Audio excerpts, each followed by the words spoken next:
नहीं, एक पल कुछ भी नहीं।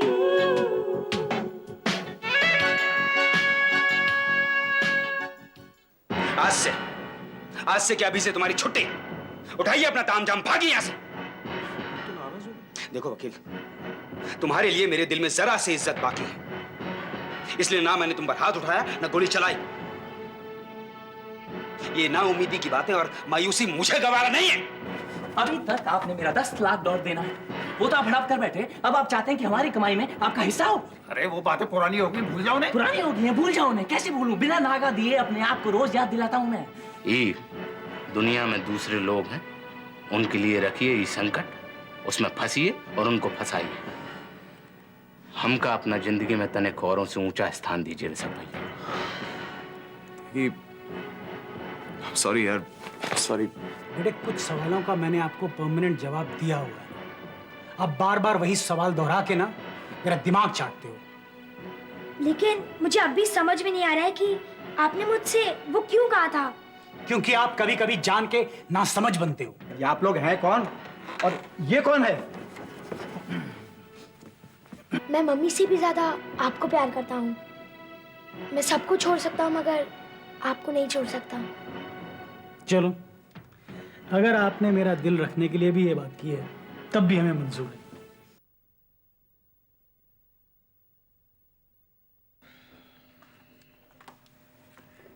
एक मिनट, हॉल्ट। यार, एक फ्रेम में एक साथ तुम लोग बहुत प्यारे लगते हो। अब अंदर आ जाओ। तभी तो मैं हमेशा इसे अपने साथ रखता हूँ। एक्सक्यूज मी, बल्कि मैं इसे अपने साथ रखती हूँ। जो भी है, तुम दोनों को साथ देकर मैं बहुत खुश हूँ। लेकिन मैं एक बहुत बुरी खबर सुनाने आया। बुरी खबर? क्या? मुझसे गुनाह होने जा रहा है, और एक ऐसा गुनाह जिसमें सजा की पूरी गारंटी है। नहीं नहीं, गुनाह सजा मैं कुछ समझा नहीं। जब तक ना समझो तभी तक खैरियत है। क्यों ऋषभ को इतना परेशान कर रहे हो? हाँ यार, बता भी दो क्या बात है। एक्चुअली ये मुझसे शादी करने का गुनाह करने जा रहा है। क्या तुम दोनों शादी कर रहे हो? Congratulations, congratulations Ruby, all the best. देखो, किसी दूसरे की शादी होते देखकर कुंवारा आदमी कितना खुश होता है कि चलो बिजली उस पर गिर रही है, मुझ पर नहीं है। ऋषभ, तुम शादी पर आ रहे हो और आकर ये देखोगे कि शादी की रस्म कितनी मामूली तरह से भी अदा की जा सकती है। हाँ ऋषभ, हम लोग बिल्कुल मामूली तरीके से शादी करें, कोई तामझाम नहीं है। कुछ मजदूर भाई होंगे अपने, और शादी को कोई दूर से देखेगा तो उसे ऐसे लगेगा कि सत्यनारायण की कथा हो रही है। और वैसे भी एक बात मैं समझता हूँ कि शादी में बारातियों की गिनती मायने नहीं रखती, मायने रखती है वो खुशियाँ जो शादी के बाद हासिल होती हैं। ऐसे कुंवारे लोग शादी के बारे में शादीशुदा लोगों से ज्यादा जानते हैं। और शादीशुदा लोग जो जानते हैं वो उसे बोलना सही नहीं समझते। अब तुम ही बताओ ऋषभ, अगर इस एटीट्यूड से एकनाथ मुझसे शादी करेगा तो अंजाम क्या होगा? रूबी, अंजाम क्या होगा ये तुम अच्छी तरह जानती हो, तभी तो इससे शादी कर रही हो। हाँ, वो तो सही है। ऋषभ, तुम शादी पर आ रहे हो। रूबी, तुम तो अच्छी तरह मेरे हालात जानती हो, और फिर भी मैं कोशिश करूंगा, पूरी कोशिश करूंगा। नहीं नहीं ऋषभ, बिल्कुल तुम्हें परेशान होने की जरूरत नहीं है। मैं और रूबी तुम्हारे परिवार के हालात जानते हैं। जब तक उन्हें सुलझा नहीं लेते किसी परेशानी में पड़ने की जरूरत नहीं, पहले उन्हें सुलझा लो। अच्छा, हम लोग चलते हैं, बहुत लोगों को ये बुरी खबर सुनानी है। मुबारक हो, मैं फिर भी कोशिश करूंगा। बाय।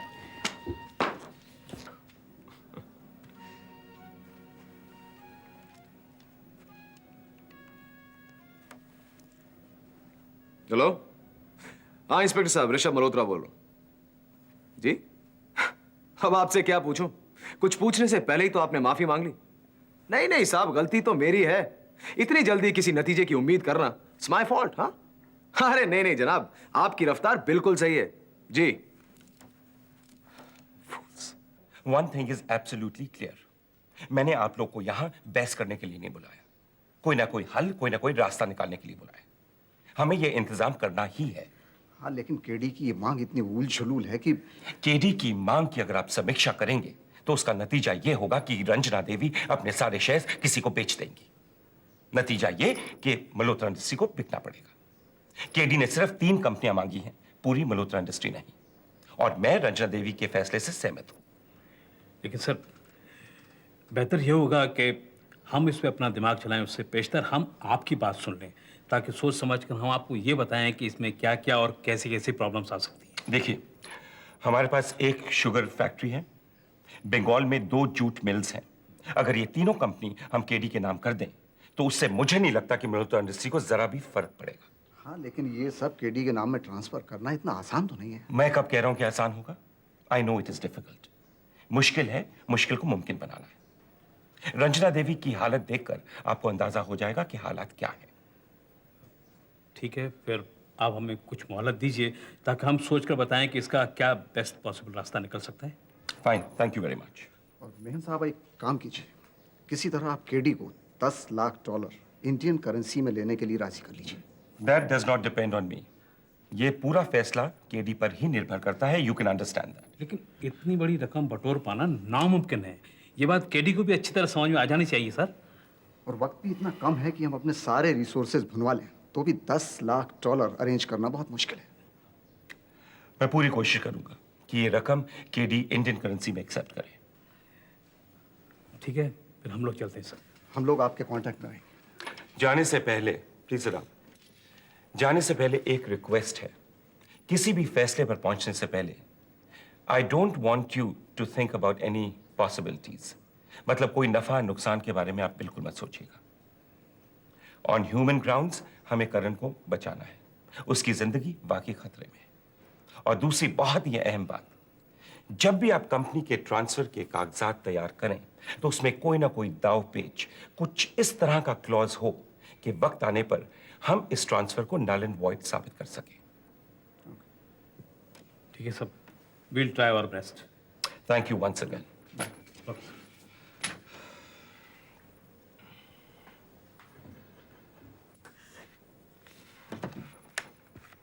यस, हर कोई मेरे इकलौती खुशी के पीछे हाथ धोकर पड़ा है।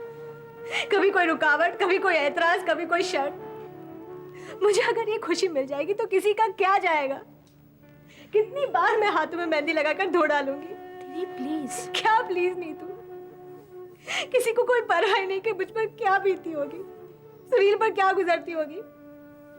बस पापा ने अपना हुक्म जारी कर दिया कि शादी की तारीख आगे बढ़ाओ। लेकिन उन्होंने बेवजह तो ऐसे नहीं कहा ना। लेकिन ये पहली बार तो नहीं हुआ ना। हर बार उन्हें कोई ना कोई वजह जरूर मिल जाती है। रितु, देखो रितु, माहिन अंकल ने सिर्फ रिक्वेस्ट किया, उन्होंने कोई ऑर्डर या आदेश तो जारी नहीं किया। अगर तुम्हें इतना ही बुरा लग रहा है तो चलो शादी की तारीख जो हमने पक्की की उस पर शादी कर लेते हैं। सुनील, क्या तुम्हें इस बात का बिल्कुल बुरा नहीं लगा? नहीं, मुझे भी बुरा लगा था। जब मैंने सुना तो मुझे बिल्कुल बुरा लगा था, पर जब मैंने बैठ के सोचा तो मुझे उनकी एक एक बात सही लगी। सुनील, मल्होत्रा फैमिली में ये सरगर्मियां कोई नई बात नहीं है। तुम इतने समय से इस खानदान को जानते हो। मुझे 1 महीना ऐसा बता दो, सिर्फ 1 महीना, जब ये फैमिली कोई ना कोई प्रॉब्लम से नहीं गुजरी हो। ये तो रोजमर्रा की बात है। इसके लिए सारी दुनिया तो नहीं रुक सकती ना। बिल्कुल सही हो, तुम बिल्कुल ठीक कहती हो, 100% करेक्ट हो। लेकिन मल्होत्रा फैमिली में जो आजकल नई तब्दीलियां हो रही हैं, तुमने उनके बारे में सही सोचा? कैसी तब्दीलियां? मल्होत्रा फैमिली के हर मेंबर का ये रवैया होता जा रहा था, अपना अलग आसमान, अपनी अलग जमीन लेकर अपनी अलग दुनिया बसाने की। काफी लंबे अरसे से सब इसी तरह से जी रहे थे, अलग अलग। लेकिन यकीन मानो, मैंने उन आसमान के टुकड़ों को एक दूसरे का रुख करके चलते हुए देखा है। और शायद मल्होत्रा फैमिली का हर मेंबर एक सरजमी के दरमियान आ जाए। और ये उनके लिए बहुत जरूरी है कि हर दुख को वो एक साथ महसूस करें, हर सुख को वो एक साथ भोगे। और तब मैं महन अंकल के रिक्वेस्ट पर नहीं, उस दिन के इंतजार में शादी पोस्टपोन करना चाहूंगा।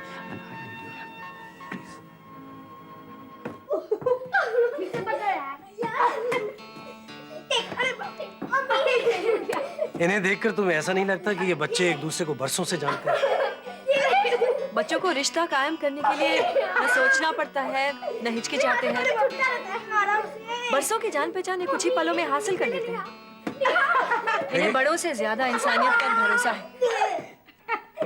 हम बड़े रिश्ता कायम करने में घबराते, लेकिन एक बार जब रिश्ता कायम हो जाता है तो उसे हम अपना दिल देने में भी हिचकिचाते नहीं। क्यों? कुछ कहो ना। साहब, खाना लगा लीजिए। नहीं, तुमसे किसी ने कुछ कहने को कहा था। साहब कह रहे हैं कि चलकर डिनर करें और सब मैं करूंगी। ओके चलो।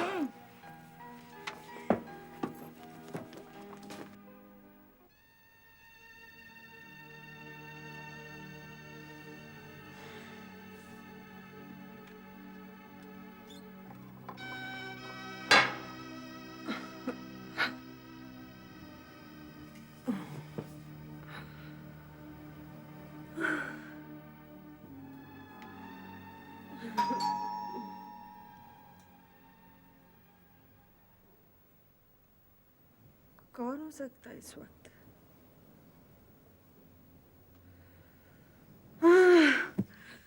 ऐसे बेवक्त पर तो मौत ही हो सकती है।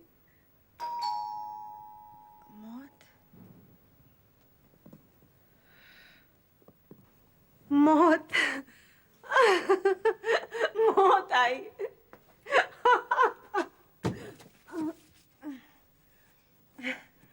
वेलकम, खुश आमदीद, स्वागत। मैं जानती थी मेरी मौत की शक्ल वो ऐसे ही होगी। क्या हाल बना रखा है? ऐसे ही होगी।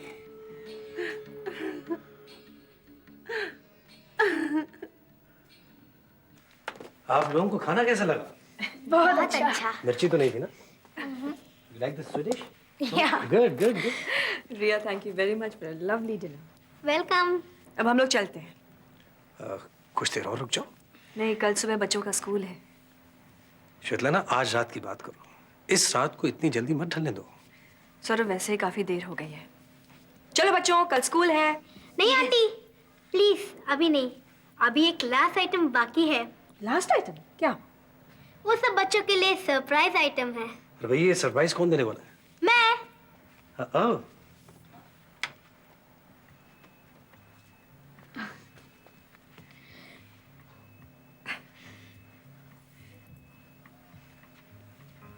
आंटी प्लीज मेरे लिए डांस कीजिए। श्वेतलाना, रिया की खुशी के लिए मेरे साथ डांस कर लो। रिया के लिए।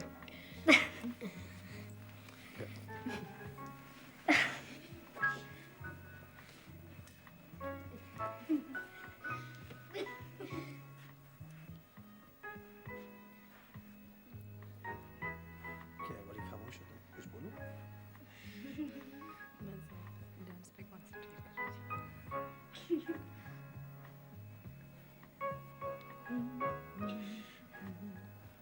Your eyes. रेनू,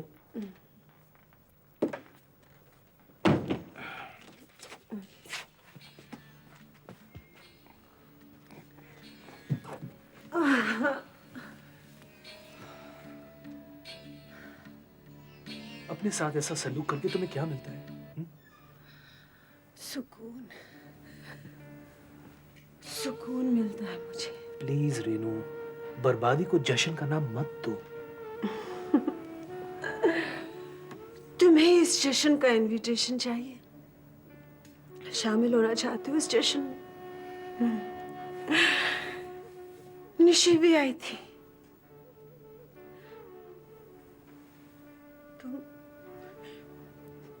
तुम निशी के कहने पर तो यहाँ नहीं आए हो ना?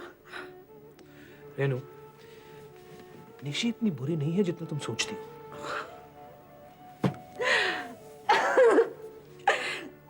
निशी इतनी बुरी नहीं है जितना तुम सोचती हो। तुम यहाँ मेरे हमदर्द बनकर आए हो या निशी की तरफदारी करने आए हो? इतनी अच्छी लगती तुम्हें निशी, तो रखो उसे अपने पास। यहाँ आने की क्या जरूरत है तुम्हें? ऐसी बात नहीं है रेनू, ऐसी बात नहीं है।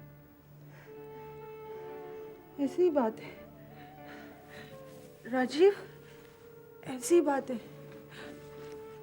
मुझसे मुझसे कोई प्यार नहीं करता, किसी को कोई परवाह नहीं है मेरी। बस सब लोग आ जाते हैं ऐसे इंसानियत के नाते हमदर्दी दिखाने। जैसे जैसे आप सड़क पर जा रहे हो कार में और खिड़की से आपको कोई सड़क पर पड़ा हुआ गरीब बदहाल कोई भिखारी नजर आए और आपको उसके ऊपर तरस आ जाए। Renu, come here. मेरी बात सुनो, मुझे तुम्हारी परवाह है। रेनू, क्या तुम भूल गए हो हम दोस्त हुआ करते थे?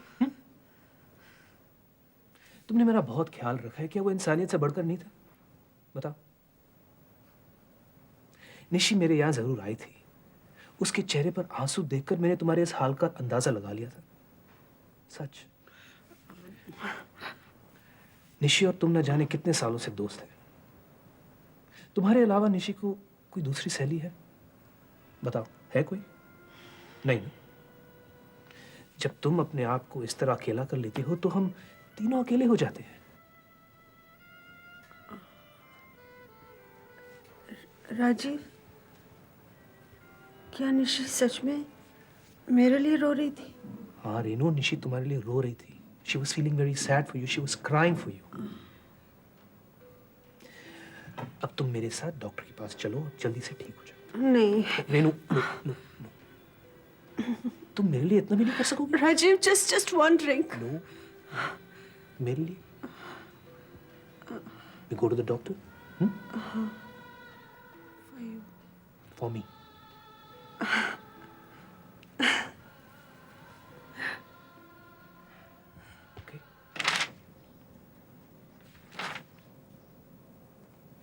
मैडम, मैगजीन में उतने पेजेस तो नहीं है जितने आप पलट चुकी हैं।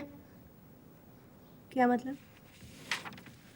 मतलब ये है कि मैगजीन का बहाना बनाकर किन हसीन यादों के पन्ने पलटे जा रहे हैं। हसीन नहीं, बड़ी बदसूरत यादें हैं ये। तुम्हें अपनी शादी पोस्टपोन होने का बड़ा दुख हुआ ना? ये तो इन यादों का आखिरी पन्ना है नीतू। कैसी यादें? कैसी यादें? मल्होत्रा फैमिली की हिस्ट्री। जाने दो। उम्र का अंदाजा जिस्म पर जख्मों के निशान गिनकर नहीं किया जाता। मैं भी नहीं याद करना चाहती नीतू। क्या करूं मैं? जानबूझकर उन यादों से मुंह मोड़ना चाहती हूं मैं, पर वो यादें घूम कर मेरे ही सामने आती है, आंखों में आंखें डालकर घूरने लगती है। थोड़ी बहुत खुशी की आमदनी जो हमारे चेहरे पर होती है, मुस्कुराहटें चेहरे पर दाग बनाकर भाग जाती है।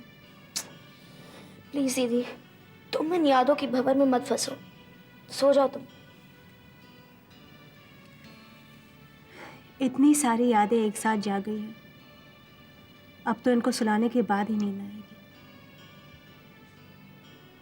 केशव अंकल की अचानक मौत, उनके कत्ल का रहस्य, चेयरमैन की पोस्ट के लिए झगड़े, फैमिली के झगड़े, एमएलए का वो हादसा और तुम्हारी गिरफ्तारी,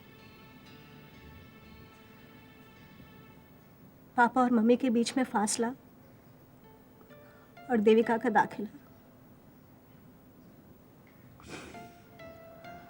और फिर पापा और मम्मी का तलाक और पापा का शीला आंटी से शादी करना।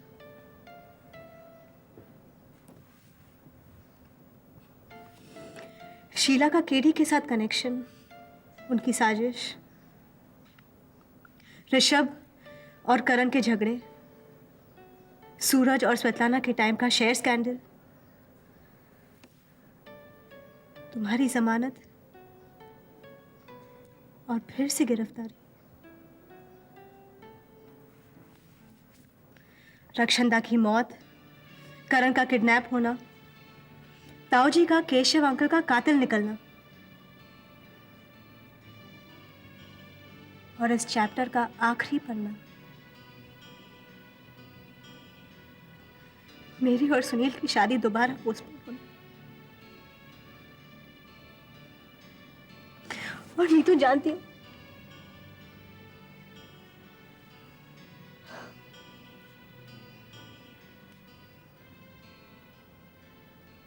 थैंक्स नीतू, जो तुम सो गई, वरना ये यादें न जाने कितने दिनों की यादें हड़प कर लेती।